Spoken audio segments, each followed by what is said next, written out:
People in Butte concerned about Superfund issues got some good news today about the future of the Berkeley Pit. Montana Resources announced it will begin treating the toxic pit water sooner than most people expected. MTN's John Amy gives us the details. Montana Resources had another 5 years to stop the rise of the toxic water in the Berkeley Pit. They are now ready to stop it within a year.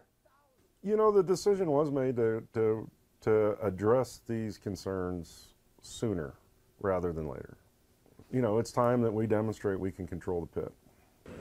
2023 was the deadline for the company to implement its plan to stop the pit water from rising, where it would near the level of spilling into the city's groundwater. You know, we're committed, MR and the Atlantic Richfield Company are committed to holding the pit at its current water level and never letting it get much higher or closer to the critical water level. By late this year or early 2019, MR will pump water from the pit and treat it to remove harmful toxins. We're using the water as part of the mining process and then discharging. The Berkeley pit water is going to go to the tailings impoundment, and then we're going to discharge water out of the tailings impoundment. After the pit water has been treated at the Horseshoe Bend facility and then again at the tailings pond, the water will be transported down here via a pipeline and emptied into this portion of Blacktail Creek near Montana Street. Officials claim the water will be safe.